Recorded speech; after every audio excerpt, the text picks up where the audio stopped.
Merci de votre participation. Il ne s'agit pas toujours de moi en train de parler. On a besoin de votre implication, c'est très nécessaire. Aujourd'hui, on va développer un sujet sur un confrère africain, un Congolais de Kinshasa, Roland, qui nous a écrit parlant de sa situation. On essaiera, en tout cas ensemble, d'apporter une solution, si possible, à son mal et ses difficultés. Mais je le ferai très vite parce qu'on n'a pas beaucoup de temps. Roland est marié depuis 2 ans. Il connaît sa dulcinée depuis 4 ans. Et il se plaint.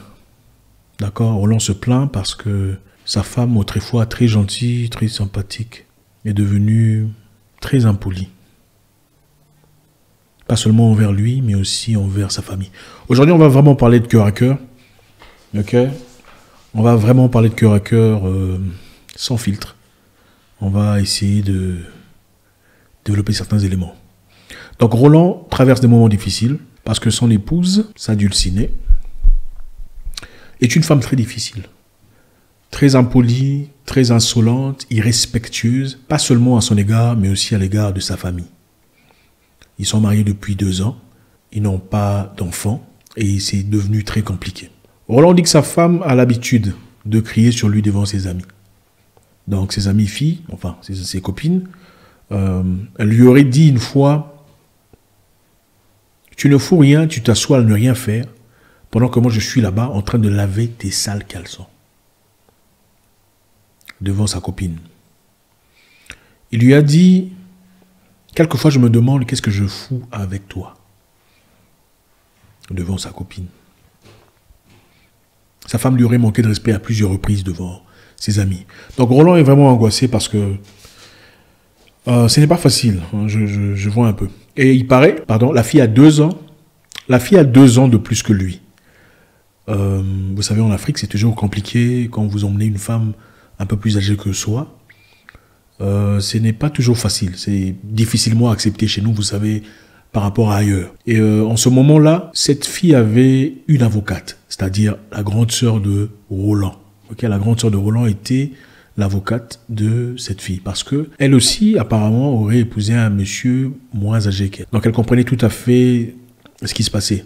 Elle a voulu faire le pont, essayer un peu de faire comprendre au reste de la famille que c'était pas aussi grave que ça. C'est un peu ça. Maintenant, la grande sœur de Roland, qui aurait beaucoup plus, qui serait beaucoup plus âgée que lui, a très souvent joué l'intermédiaire, l'arbitre. À chaque fois qu'ils avaient des difficultés, elle essaierait d'apporter quelques conseils et tout le bazar. Mais Roland se plaint parce que récemment, la fille a tendance à saboter sa grande sœur. C'est-à-dire, quand sa grande sœur lui envoie un message, même pour dire coucou, comment tu vas, elle la laisse en vue. Donc, soit elle ne répond pas carrément. Pendant 1 semaine, elle répond quand elle est à l'aise. Mais pendant ce temps, elle oublie, elle publie les statuts. Donc, elle laisse la grande sœur de Roland en vue. Chose qui n'est pas tout à fait correcte. Okay, vous savez tous, personne n'aime ça. Ce n'est pas très intelligent. Les gens souvent peuvent voir des messages, vous savez, à travers WhatsApp. Quand on t'écrit un message, tu vois ce que c'est, mais tu n'ouvres pas. Mais quelquefois, tu pourrais oublier et tu publies un statut n'oubliant que tu avais carrément fait semblant de ne pas avoir vu le message d'une personne importante ou d'une personne qu'il faudrait nécessairement respecter. Donc, au départ, d'après lui, dans leur relation, quand une personne de sa famille venait à la maison, elle disait des histoires, genre, ah, ils sont encore là aujourd'hui, ah, moi je suis fatigué, j'ai pas tout. Et il ne disait rien. Lui, Roland, ne disait rien. C'est-à-dire, il se taisait quand sa femme se plaignait de la présence de sa famille. Aujourd'hui, ça devient compliqué parce que elle est toujours très occupée. Quand les membres de sa famille viennent, elle est toujours pas de bonne humeur, fatiguée, elle a des crampes et tout le bazar. Et quelquefois, les gens viennent, restent au salon, restent au salon tout seul, pendant que elle, la dame de la maison, est dans la chambre en train d'appuyer son téléphone, prétendant avoir mal. Roland souligne que sa femme est très impolie, irrespectueuse, pas très respectueuse même envers ses parents. C'est-à-dire, c'est une fille qui aujourd'hui travaille, elle a un bon boulot, travaille au gouvernement. Et depuis qu'elle a eu son boulot au gouvernement, c'est devenu très compliqué. On essaiera de faire vite, on n'a pas beaucoup de temps. Roland, merci infiniment pour le message, merci pour la confiance, ça fait vraiment plaisir. Je sais qu'on trouvera, en tout cas on essaiera de trouver à la hauteur une réponse à cette histoire. Alors mon frère, bon, on va essayer de faire vite, vraiment. Vous savez, malheureusement, on vit une génération où beaucoup de personnes ne comprennent pas le sens du mariage. C'est très difficile. Nos mamans ont eu très peu de difficultés. J'entends beaucoup de gens dire, nos mamans ont eu beaucoup de difficultés, elles ne pouvaient pas partir. C'est un gros mensonge. D'abord, je veux commencer par réitérer, c'est un gros mensonge. Beaucoup de nos mères qu'il faut célébrer aujourd'hui savaient l'importance du mariage. Pas seulement du mariage, mais l'importance qu'on accorde à la personne qu'on a dans sa vie. Le mariage n'est pas toujours censé être facile. Malheureusement, on n'a pas de formation. Beaucoup n'ont pas de formation avant de se marier. Le mariage a des problèmes. Au fait, il faut épouser une personne qui te challenge, mais une personne qui comprend que tu n'es pas son ennemi. Vous cherchez tous une solution. Donc, vous êtes tous les deux contre un ennemi, pas toi contre moi, moi contre toi. Beaucoup de mariages dans le passé ont réussi parce que les gens de l'ancien temps comprenaient que quand quelque chose s'abîmait, on arrangeait, on réparait. On essayait de trouver où est-ce que ça cloche pour trouver une solution. Malheureusement, aujourd'hui, on a tellement d'options. Et puis d'ailleurs, vous savez, l'une des raisons pour lesquelles beaucoup de nos mères sont restées fidèles, c'est parce qu'elles n'ont certainement connu qu'un seul homme, ou deux, au maximum. En tout cas, souvent un seul, bon, ou deux. Aujourd'hui, c'est une génération complètement différente. Quand on a connu 7, 8, 20, 25, 30, mais on ment toujours, on dit c'est 3. J'ai connu 3 hommes de ma vie. C'est compliqué. L'élément de comparaison en psychologie, l'élément de contraste. Avec lui là, Jonathan, j'étais différent. Hein. Même Jonathan, en privé, il est différent de celui-ci. Celui-ci m'emmerde, mais Jonathan, lui, me faisait ça. C'est ça le problème principal. Mais on va rentrer un peu dans l'histoire de Roland, notre frère. En ce qui concerne l'impolitesse, il y a des choses qu'il faut recadrer très vite dès le départ d'une relation. Quand vous n'êtes pas encore marié. Et même quand vous êtes marié, il faut redresser certaines histoires de manière très ferme, très vite, dès le départ. Parce que quand vous laissez ces histoires unchecked, comme on dit en anglais, ça reviendra de manière atomique. La réaction de votre femme à l'égard de votre famille est simplement due au fait que vous tolériez à l'époque ces commentaires négatifs à l'égard de votre famille. Si vous lui disiez en ce moment-là, non, niet, tu ne peux pas parler ainsi de ma famille, elle n'oserait pas le faire. Je l'ai dit dans le passé, je le dirai encore une fois. Les femmes se comportent vis-à-vis des hommes par rapport à leur comportement vis-à-vis d'eux-mêmes. Très souvent. La femme se comporte vis-à-vis de la famille de l'homme en rapport avec le comportement de l'homme vis-à-vis de sa propre famille. C'est vous qui établissez les limites. Et il faut commencer très vite. Pour ceux qui me suivent, qui ne sont pas encore mariés, je vous encourage, il faut recadrer très vite ces histoires. L'impolitesse, l'insolence. Quand une femme vous manque de respect devant ses copines, il faut la recadrer devant ses copines. Pour que ses copines comprennent que vous n'êtes pas un homme faible, un simple, un homme bêta, de calibre bas. Il faut recadrer au moment direct, sur place. Dire, écoute, tu ne me parles pas comme ça. Un peu de respect, s'il te plaît. Tu penses pouvoir me manquer de respect devant tes copines? Tu trouves ça tout à fait normal? Comment tu penses qu'elles vont me respecter? Il faut le lui dire. Comme ça, elle comprend qu'elle a gaffé. Quand vous la laissez comme ça avec le temps, ça se développe. Ah, de toute façon, moi je le crie dessus, il ne fait rien.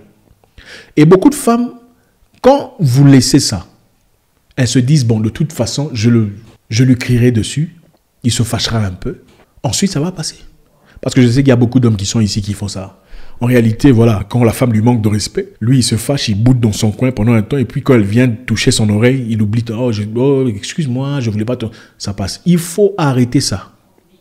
Il faut recadrer. Deuxièmement, dans la famille, l'homme est la tête de la famille. Aux femmes, par exemple, je vais poser une question. Quand vous sortez dans les rues et qu'une personne vous menace devant votre mari, vous attendez à quoi? Qu'il réagisse, n'est-ce pas? Ok. Vous allez en boîte, quelqu'un vous touche de manière inappropriée. Vous êtes avec votre mari. Vous attendez à ce qu'il fasse quoi? Qu'il réagisse comme un homme, n'est-ce pas?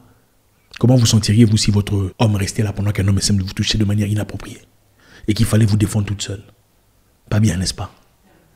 Quand vous sortez pour manger, vous allez à la voiture et que c'est un homme galant, vous attendez à ce qu'il vous ouvre la porte, n'est-ce pas? La portière, et qu'il paye les factures, n'est-ce pas?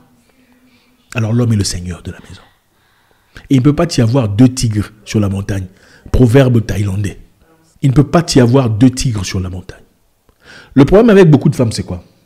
On parle d'émancipation. Beaucoup n'ont pas compris ce qu'est l'émancipation de la femme.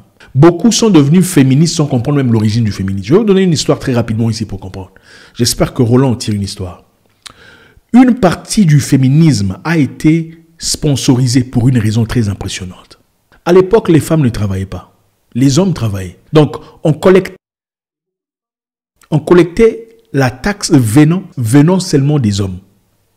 C'est-à-dire, la moitié du monde payait leurs taxes. Donc, il y avait une grande population de personnes qui ne payaient pas de taxes. Alors pour encourager, pour que les gouvernements gagnent beaucoup plus d'argent, ils ont sponsorisé le féminisme, l'émancipation de la femme doit travailler. Ce n'est pas parce qu'on a aimé les femmes qu'on lui a accordé cela. C'est vrai qu'il y a beaucoup de raisons, les suffragettes voulaient voter. Mais l'une des raisons pour lesquelles on a sponsorisé ça en Occident, c'est parce qu'on voulait, ce n'était pas parce qu'on voulait l'égalité. On voulait gagner de l'argent venant des gens. Beaucoup de gens ne comprennent pas les profondeurs de ces histoires. Nous sommes africains. En Afrique, c'est papa, maman et les enfants. Pas papa, maman, enfants. Ça ne marche pas comme ça. La femme doit respecter son mari. Si votre femme ne vous respecte pas, elle n'est pas votre femme. Les gens se marient pour plusieurs raisons. Beaucoup se marient parce que, voilà, c'est la tradition. Il faut se marier. D'autres se marient parce que toutes leurs copines sont mariées. Ce n'est pas parce qu'elles vous aiment, nécessairement. D'autres se marient parce que, bon, voilà, c'est bien d'avoir un mari. En fait, en réalité, beaucoup de serments de mariage devraient être comme ça. Roland, moi, Chantal, entre parenthèses, je te choisis comme homme parce qu'après avoir cherché dans la vie, j'ai trouvé des hommes qui ont joué avec moi. Certains m'ont passé mon temps. Certains ont juste passé avec moi, ils sont partis. Donc, je te trouve toi, tu es un homme bien. Apparemment, tu as un bon boulot. Bon, moi aussi, je travaille. On va pouvoir payer les factures ensemble. Ça ne sera pas aussi compliqué. On fera des enfants. Tu n'es pas mon premier choix, mais bon, ça va marcher. C'est comme ça que ça devrait être. Au lieu de mentir aux gens, oh, je t'aime pour le meilleur ou pour le pire. C'est ça la vérité de beaucoup de mariages. C'est vrai qu'il y a des mariages purs et vrais, mais il n'y en a pas beaucoup. En tout cas, dans cette génération, il y a beaucoup de choses à régler. On continuera cette édition de Roland demain. D'accord? Parce qu'on ne peut pas finir aujourd'hui. C'est très compliqué. Il n'y a pas le temps. Merci infiniment. Il y a beaucoup de choses à dire. Les femmes vous diront, oh, c'est misogyne, oh, c'est du machisme. C'est quoi machisme dans votre langue maternelle? Machisme, c'est quoi? Papa, maman et les enfants. Quand vous épousez un homme, vous trouvez un boss pour la vie. C'est ça la vérité. Si vous ne voulez pas d'un boss, ne vous mariez pas. Parce que l'homme est le boss. Vous ne voulez pas d'un boss, ne vous mariez pas. Allez chercher une femme, épouser une femme. Ou allez chercher... C'est aussi simple que ça. Aujourd'hui, vous ne voulez pas d'un boss, ne vous mariez pas. L'émancipation veut dire que tu peux devenir président de la République. Ça ne veut pas dire que tu peux devenir mari. Et lui, femme. Différence d'âge. 2 ans de différence. Je ne pense pas que la différence d'âge soit la raison pour laquelle elle vous manque de respect. Je connais des couples où la femme est plus âgée que l'homme, mais très respectueuse à l'égard de son mari, parce qu'elle reconnaît l'autorité de son mari. C'est ça en Afrique.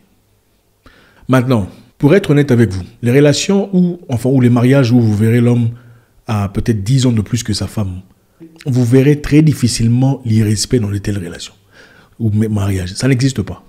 Vous ne verrez jamais une fille de 25 ans manquer de respect à son mari de 40 ans. Ça n'existe pas.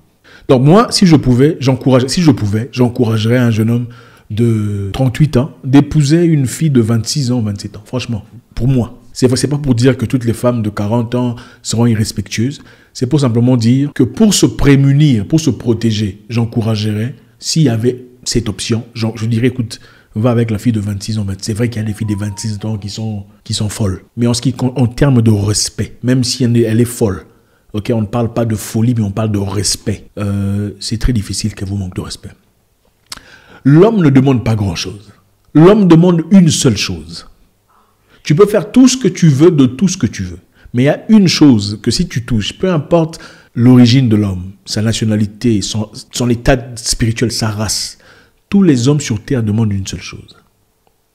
Le respect.